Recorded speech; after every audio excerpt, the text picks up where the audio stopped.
Hi, everybody. Today is Wednesday, February 26, 2025, and our friend Ambassador Chas Freeman is back with us. Welcome back, Ambassador. Glad to be here with you, Nima.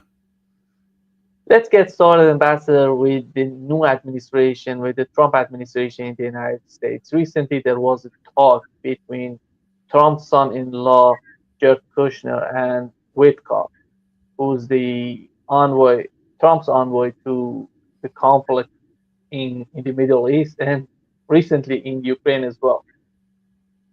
They were talking about transactions and negotiations.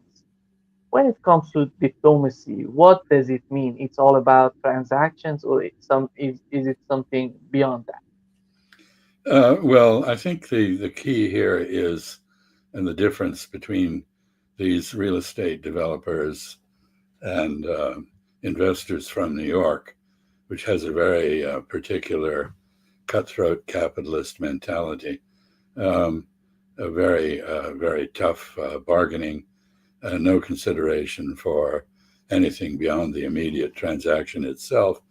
What they forget is that every negotiation is not just the negotiation of a transaction, but the negotiation of a relationship.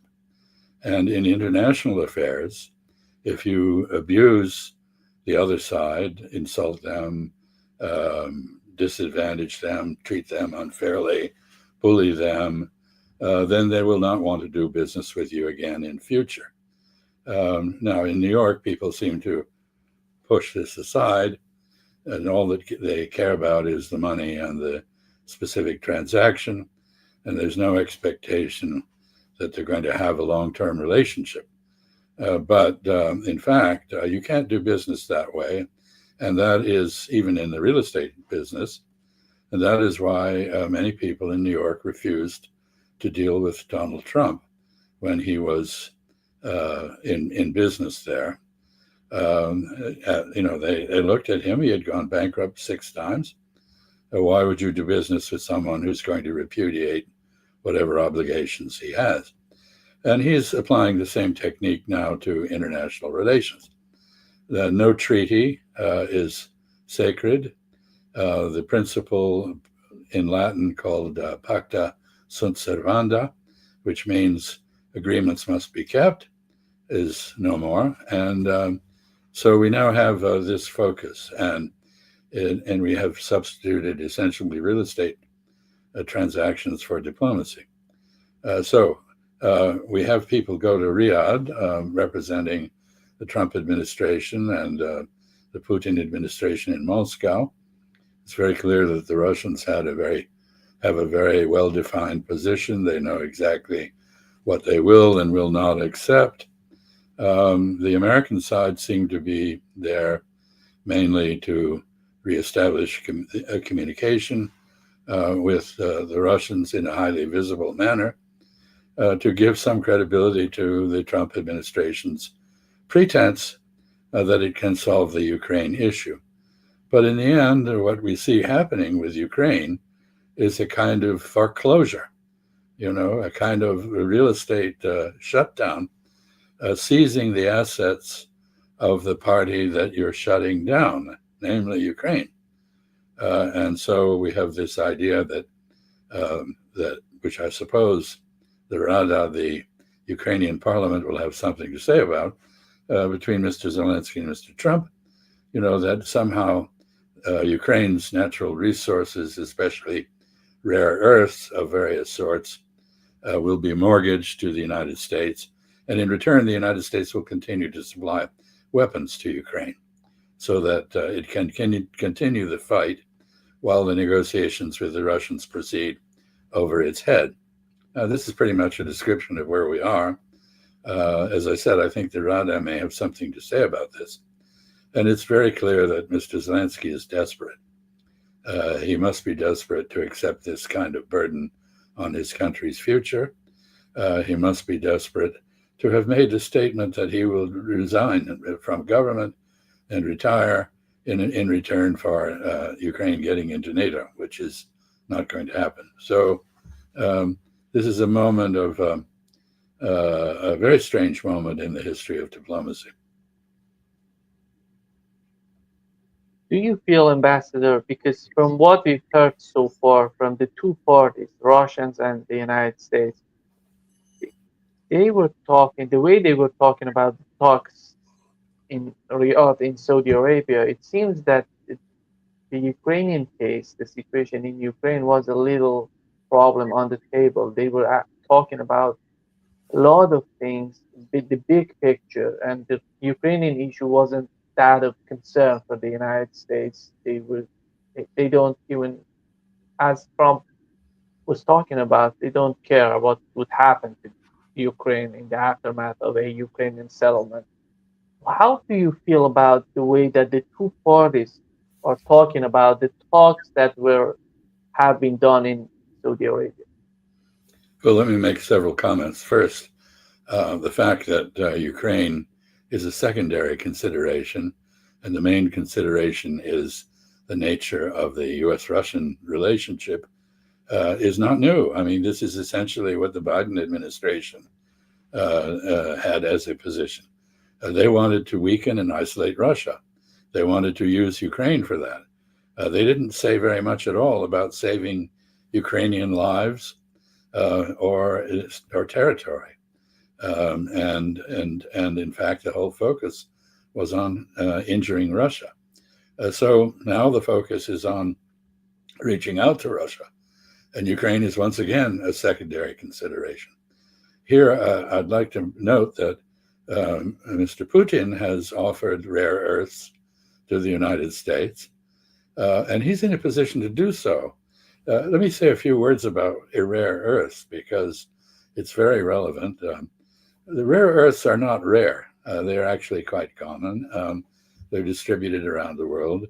About 5% of the global known reserves are in Ukraine, only 5%. And much of those have actually been captured by the Russians. They are in the eastern part of Ukraine, now in Russian possession.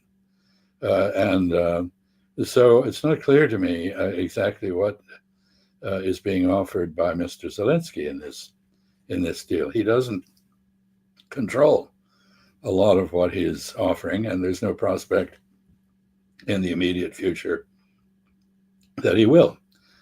Second, neither Mr. Trump nor Mr. Zelensky are going to see any finished products from this deal if it goes through, which I very much doubt it will. But why? There are two problems with rare earths. First, mining them is a very messy business. It's very damaging to the environment. It's very intensive mining procedure, and it takes a lot of time. Second, once mined, the rare earths have to be refined. Something over 90% of the world's refining capacity is in China. The U.S. really doesn't have that capacity, nor does Ukraine. I don't know what the Russian capacity is, but building a refining capacity on top of successfully mining and extracting the rare earths is going to be a lengthy process if it ever happens. So, as I understand it, essentially, Mr. Trump is saying, as part of this deal, look, if you will mortgage your future to the United States, we will help you keep fighting while we negotiate with Russia, and you're not at the table. So Ukraine is very much in a weak and disregarded position. What do you make of the meeting between Donald Trump and Emmanuel Macron? You see two leaders that are trying to show on the surface that they're agreeing, there's some sort of difference, but on the other hand, you see beneath the surface, there are huge differences between the two leaders. Well, Mr. Macron obviously was there to charm Mr. Trump. He did not succeed, in part because when Mr. Trump spouted some nonsense about Europeans lending money to Ukraine for the war, when they had made a gift of their assistance. Mr. Trump, of course, has turned around and regarded the U.S. gifts to Ukraine as loans, now to be repaid with rare earths. When Mr. Macron did two things. First, touched Mr. Trump recoiled.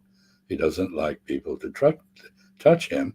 And second, he was very angry with Macron for contradicting him. So this was a meeting which, instead of ingratiating Mr. Macron with Mr. Trump, probably achieved the opposite. Now, I think Macron, whatever one says about him, is a very smart, well-informed person. Mr. Trump, not so much, and so that was in evidence in this meeting.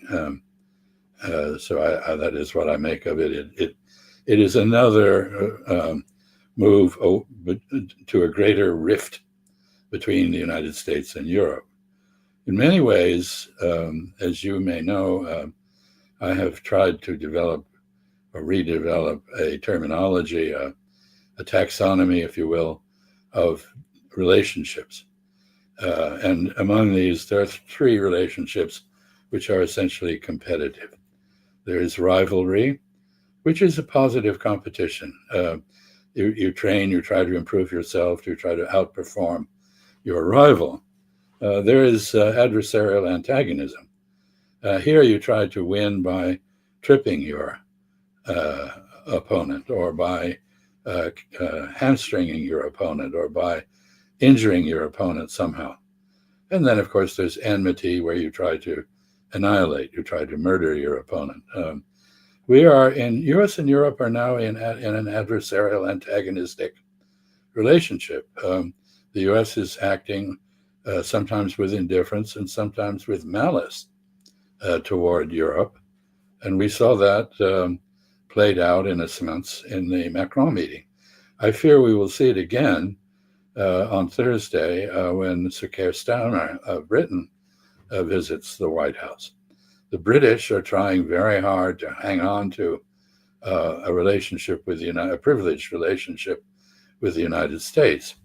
And they have many reasons for doing that, among which is the weakness of their military if it is not supported by the United States. For example, their nuclear missiles are entirely dependent on American support, supplied by the United States, not the warheads, but the missiles, and are controlled essentially by the United States. So for Britain, from the British point of view, it's very, very important not to lose the strong connection with the United States. But on the continent, in Europe, in the European Union, which Britain has left, they are talking in a very different way. You have Antonio Costa, the president of the European Council, saying that now we have to cut a deal with Russia to rearrange the security system in Europe. You have the same kind of statement coming out of Mr. Merz, the likely future chancellor in Germany. You have in Germany, of course, the Bundeswagenknecht, or has BSW has apparently not succeeded in getting represented in the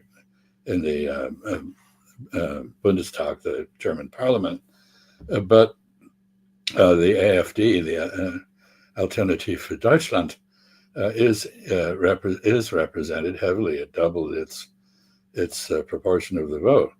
The BSW was very much in favor of peace talks with Ukraine against the war, had a very clear position. The Alternative für Deutschland is also interested in a positive relationship with Russia, wants to restore the Nord Stream 2 pipeline and access to Russian gas. uh, has not condemned Russian invasion of Ukraine, but it has a much murkier position on the question of peace. 60% of German parties seem to be eager to continue the war, even Mr. Merz, as he recognizes that there must be some negotiation with Moscow. So this is Europeans on the continent. You have Mr. Orban, who favors peace.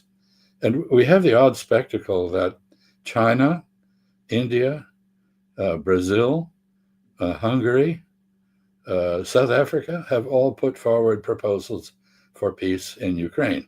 No European state other than Hungary has done that. This basically is why the Europeans are sidelined. They have nothing constructive to say yet, and they will have to come up with some position among themselves that is very difficult with 27 countries to reach a consensus, or they will have to alter the way they make decisions to become more effective. And they're talking about this. And there will be a meeting I think, in Paris very soon between the Europeans to talk about how to develop an independent defense capability, which they do not have. So we have on our side of the Atlantic. I know you're in Rio de Janeiro, but on our side of the Atlantic, we are asking ourselves, why, after 80 years after the end of World War II, why are we still in Europe? Well, why haven't they stepped up and developed some kind of order that they can sustain on their own? And in Europe now, they're asking the same question for the first time. They were very comfortable doing nothing and letting the United States direct the order in which they lived. Now they understand this is not a safe thing. And so the split between Europe and America, which was never, the unity of the two was never anywhere near as strong as the Biden administration claimed. But the split is now open and it's widening. When you mentioned about the meeting, when you mentioned the problem between Donald Trump and Emmanuel Macron, do you think that the way that Emmanuel Macron was talking about the West, the United States, and Europe together with Ukraine, and the first priority in his mind was Ukraine being compensated by Russians? How is that going to work? He was talking about Russian assets. Is that possible? Is is that practical? Well, I think you hear this a good deal from proponents of continuing the war in Ukraine. And they say, well, we have whatever it is in euros, $300 billion in Russian assets. Say it's 280 billion euros worth of assets. And why can't we just take this? So what this comes down to is theft. This is an effort to steal assets. Why has that not happened? Well, there are all kinds of excuses offered. We don't want to, push Russia forever away and so forth and so on. But the real reason is if the United States and Europe, which are the world's bankers, steal the funds that have been entrusted to them, then they're going to be out of business as bankers. You cannot, as a banker, help yourself to the assets of your clients. This is something that has been well understood for centuries. It was understood in the Islamic world in long before the Medicis and others in Florence took the Islamic financial system and adapted it to the collection of interest, which, of course, is forbidden, haram, in Islam. So these are principles which have practical consequences. And this goes back, in a way, to the question you asked at the beginning. can you treat everything as a transaction, or do you have a responsibility, an obligation to maintain relationships that can enable future transactions? If you take the money from the Russians, I think you're finished as custodians of the world's currency reserves. How do you see the changes in Germany? It, Germany made a 360-degree change, as Baerbock was talking about, Putin, if you remember. And it seems the same sort of policy, and that these are far right or right wing parties comparing to Olaf Scholz party. It's the same, is the same. Is that, does it seem the same to you? No, I think there's important changes on some fronts. Mr. Merz, very likely the future Chancellor of Germany, who has been very committed to the transatlantic relationship, very pro American, now says we have to negotiate a new arrangement with Russia. Of course, he also favors continuing the fighting, but that's okay. As you know, I have consistently predicted that any negotiations would be accompanied by fighting. There would be no ceasefire until there is a deal reached at the negotiating table that reflects the realities on the battlefield.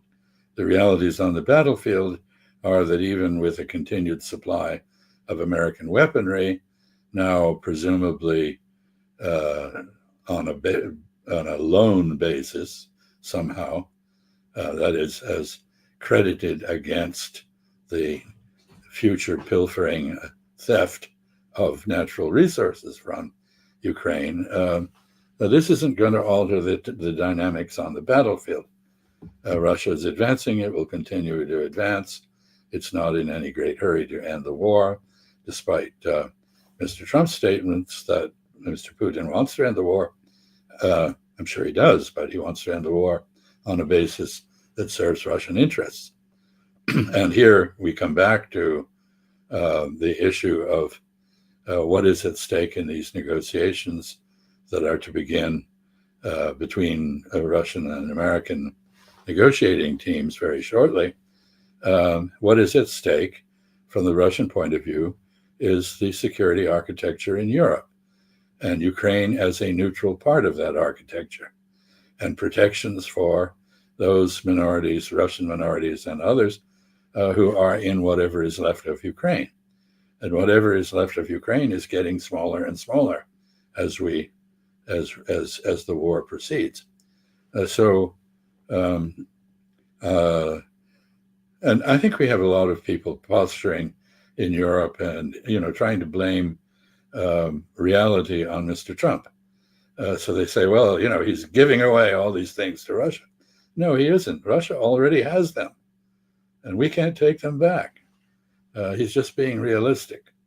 He is, whatever you think of the substitution of a real estate mentality and loan shark mentality for diplomacy, you have to admit Mr. Trump is a negotiator, and he's realistic. He knows you can't get at the negotiating table what you've lost elsewhere. So anyway, I think Germany's changing. I mentioned earlier the rise of the Alternative for Deutschland, which is clearly open to negotiation with Russia. I think Mr. Merz is going to have trouble forming a government that agrees with him on that point. And of course, the major parties in Germany, the legacy parties, continue to exile, to excommunicate the AfD. And they have one other thing they don't change. Germans committed horrible genocide in World War II. Now they are supporting horrible genocide in Palestine. That doesn't change.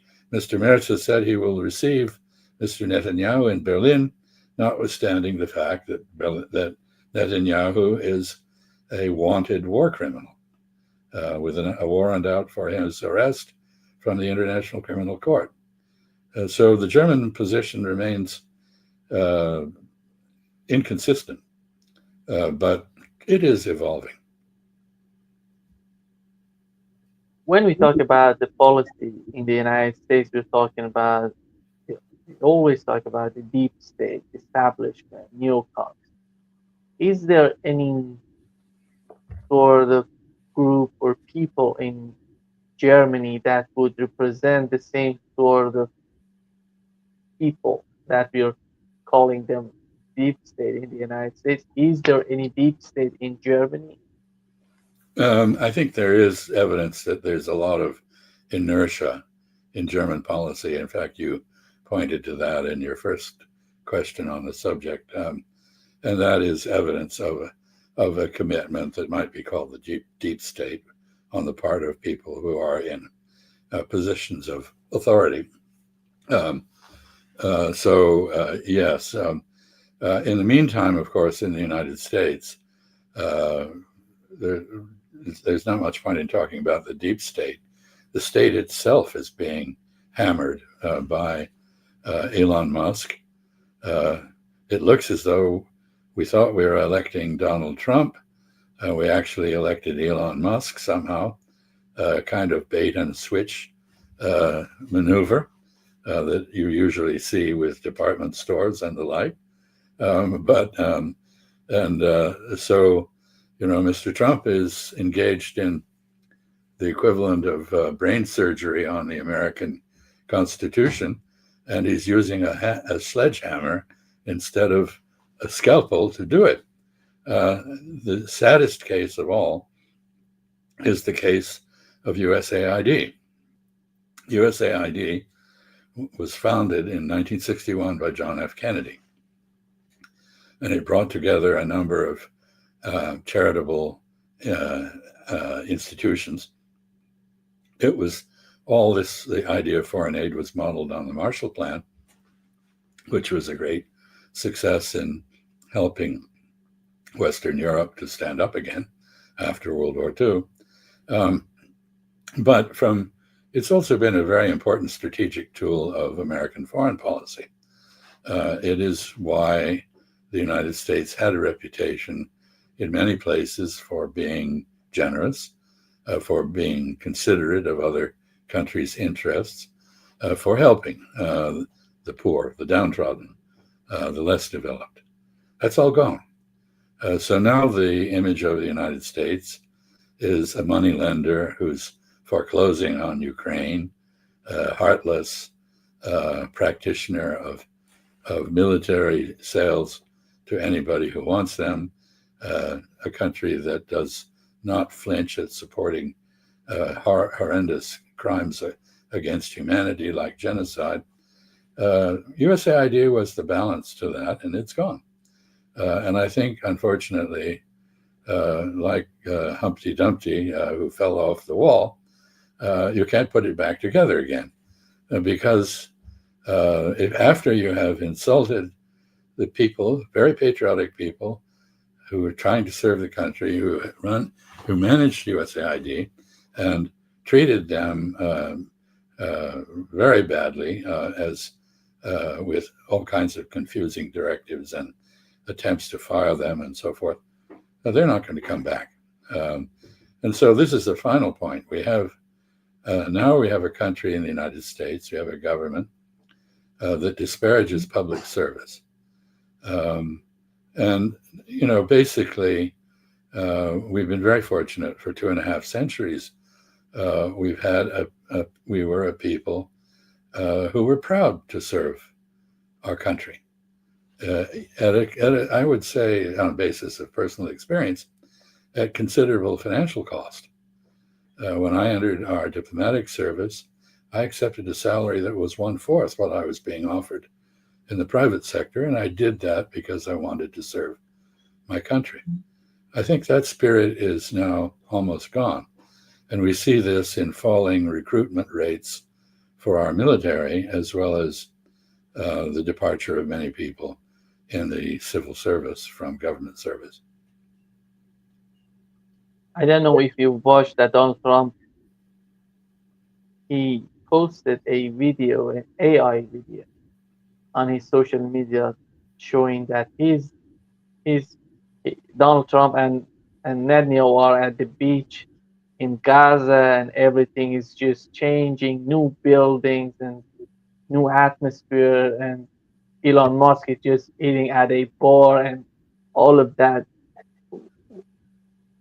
So outrageous when you look at this video and you see the No, situation it's in Gaza. obscene.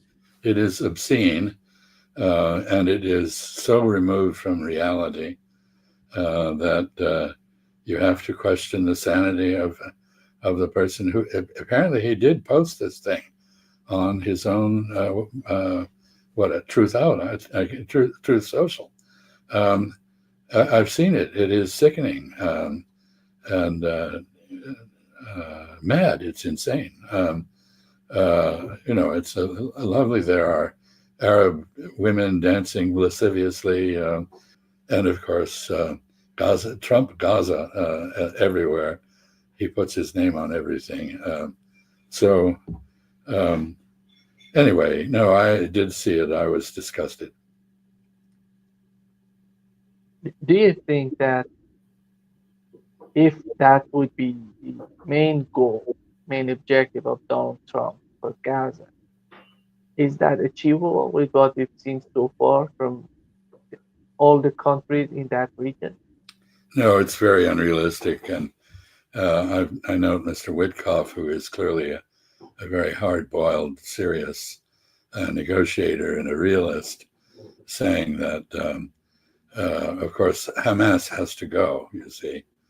Hamas has to go. Go where? Nobody says where. He doesn't seem to have any idea. And Hamas isn't going to go. It has already resisted going for how many months? 16, 17 months. And it's not going anywhere. What Hamas has said, interestingly, is that it does not insist in being part of the government in Gaza. Um, and you might recall that the Chinese at one point assembled all of the Palestinian factions and got an agreement on unity. And Hamas apparently is willing to sacrifice itself for the ideal of Palestinian self-determination, but it's not going to do it as part of a real estate deal. And I think that's very clear. If they decide to go in the same direction that Chinese and Russians, the four Chinese, were trying to do, just bringing all these factions together and make some sort of unity among them, and maybe putting their differences aside to find a common ground for all of them. Is that possible to done if the United States joins the Chinese sort of policy? I don't think it's possible politically for the United States to do that because of the hammerlock the Israel lobby has on the United States and on President Trump himself. And so, I mean, the issue from the Israeli point of view is the same as the issue for the Palestinians, self-determination. Israel's version of self-determination involves ethnic cleansing of Palestine, removing the Palestinians from all of Palestine, including possibly the Israeli Arab citizens who are treated very badly by the Israelis. So this is a zero-sum game.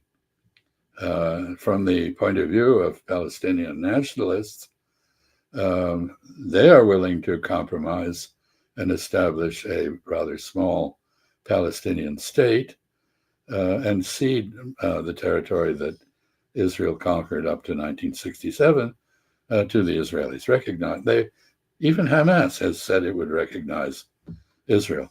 Of course, the Palestine Liberation Organization, the PLO, did recognize Israel. So it's the Israelis who won't recognize any right of self-determination on the part of the Palestinians.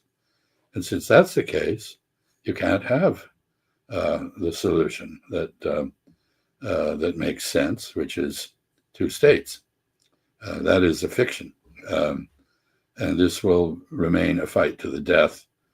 I don't think Israel in the long run can survive in a sea of Arabs when it is treating Arabs like animals in its own, to use its own words. On Saturday, 22nd, we had the funeral of Sheikh Hassan Nasrallah in Lebanon, southern Lebanon, in Beirut. How, when you look at Hezbollah, before the assassination of their leaders and right now, how do you find it? Do you think that they're trying to manage themselves? They're trying to get closer to the government in Lebanon, maybe find a common ground with them and find a political solution Well, and getting, yeah, the go ahead. movement seems to be in the other direction. That is, General Aoun, who's now the president of Lebanon, seems to be moving closer to Hezbollah, recognizing the deep popularity of Hezbollah among Lebanese. Hezbollah has been renowned in the Arab world and supported in Lebanon because it has been willing to stand up and fight for Lebanon against Israel. It has been willing to support the Palestinians against Israel. And it has lost its much of its leadership. It has reconstituted its leadership. It's not clear at this point what that leadership intends. Um, Nasrallah was actually a very moderate, cautious leader in many respects. Um, it's not clear whether the new leaders share those characteristics. What is clear is that no Lebanese, including the government, including the Lebanese army, is willing to tolerate a continuing Israeli occupation of the 5 points in Lebanon that Israel regards as strategic. The same thing is happening, by the way, in Syria. That is to say, Mr. Ashara has been trying very hard to avoid a conflict with Israel, which, after all, helped him um, build the forces that he used to conquer most of Syria. Um, but the tribal groups, Arab tribes are a real factor in Arab politics, have a different view. They do not accept the Israeli presence along, between the Golan and Damascus. So Israel is generating antipathies on the part of its neighbors that aren't going to go away. There's no military solution to this, although that is the only solution that Israel attempts. It does not attempt political solutions. That, of course, again raises the question of whether Israel will attack Iran. Um, it won't do anything political, so it's logical to expect it will do something military. Seems that Iran is getting totally prepared from what we've seen from the news inside Iran. They're totally prepared for an Israeli attack on their soil. I And think the Iranian leadership, whatever you may say of it, is realistic, and it is Iranian.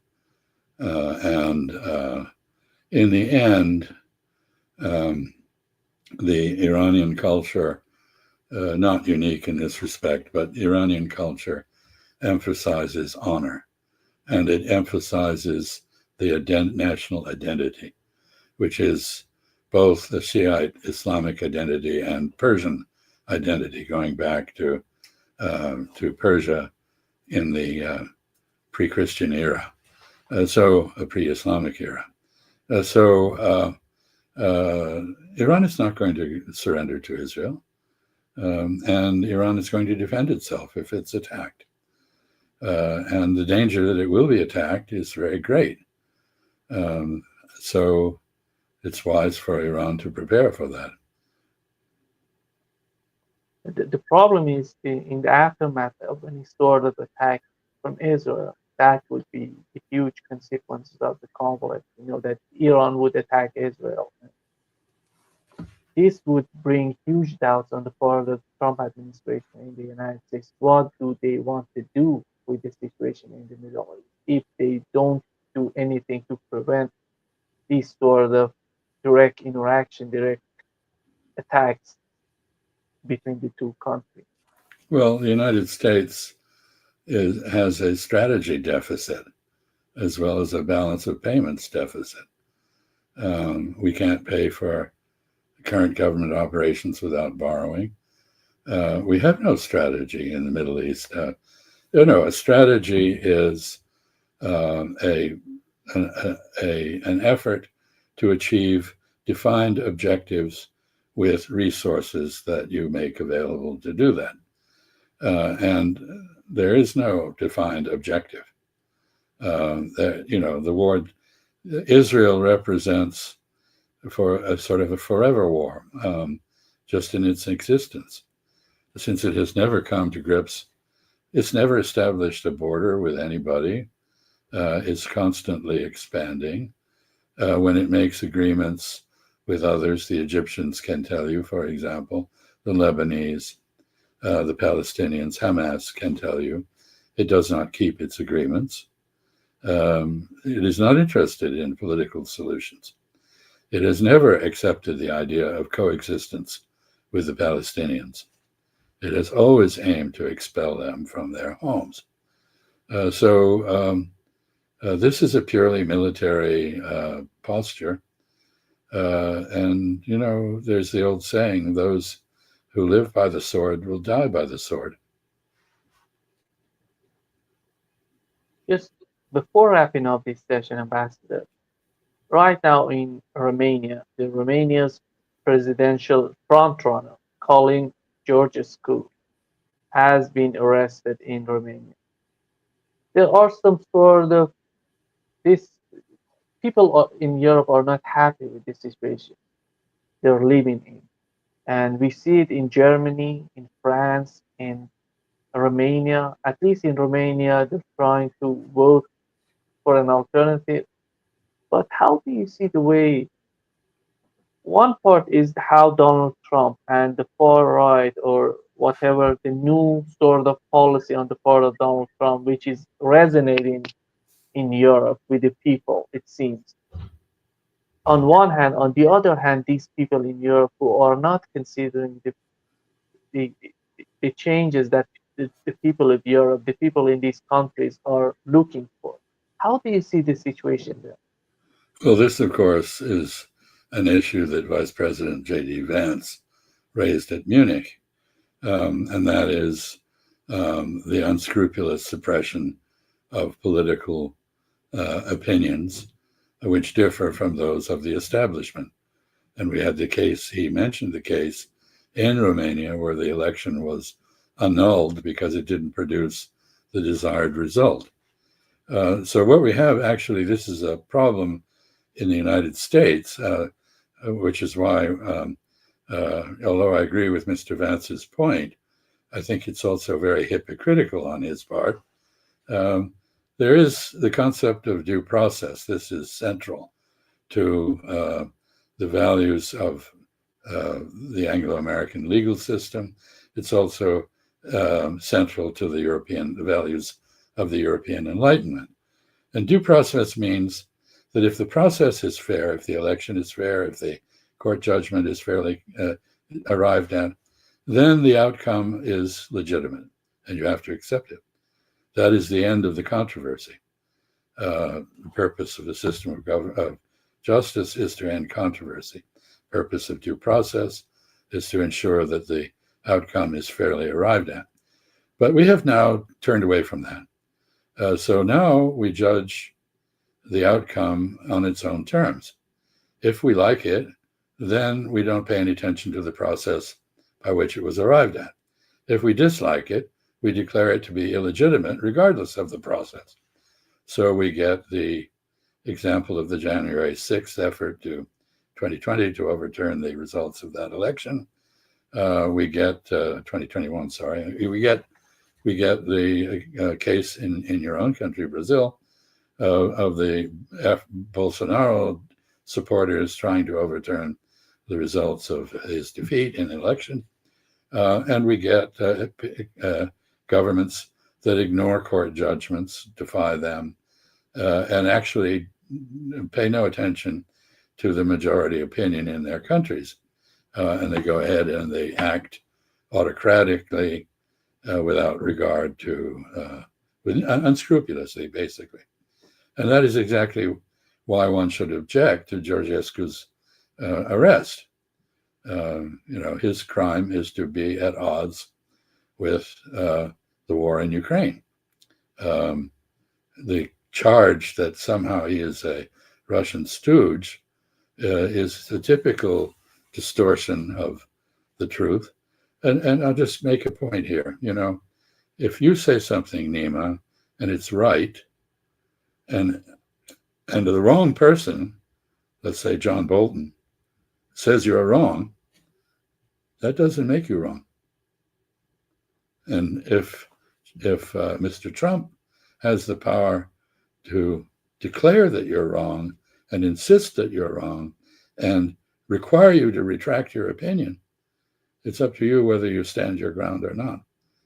But to be accused of being wrong by someone wrong or someone else does not make you wrong. And Georgescu is a victim of the reversal of this principle. Just before wrapping up, yesterday, Lavrov was talking about the western part of Ukraine, and he says that they need to abandon racist laws in any sort of Ukrainian settlement. How is that? What does that mean for the western part of Ukraine, where we know that there are various ethnicities living there? Well, actually, this is something we should all agree upon. It would bring Western Ukraine. Western Ukraine was the beneficiary of the 2014 coup d'etat, which the United States aided and abetted, and which replaced an elected government with a new government that was anti-Russian and congenial to the United States and NATO. And the first thing that new government did was to ban the use of the Russian language and other minority languages, Hungarian, Romanian, whatever, for official use. You could not teach your kids in Russian. You could not communicate in Russian with your local government. Now, there are major parts of Ukraine where the vast majority of the people are Russian speaking. Maybe they also know Ukrainian, but of course they want to communicate in their own language. They want to maintain their linguistic tradition. So this is what Mr. Lavrov is referring to. He's saying, look, you must conform to the standards of the Organization for Security and Cooperation in Europe, which require autonomy for minority groups and give them linguistic and cultural rights.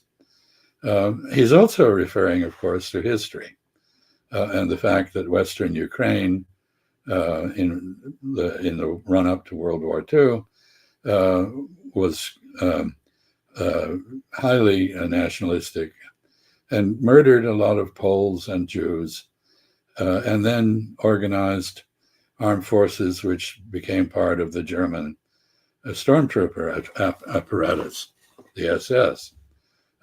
So when he and other Russians, Mr. Putin, for example, refer to denazification in Ukraine, what they're talking about is respect for minority rights and the end of overt hostility to Russia of the sort that Stepan Bandera and his followers exhibited.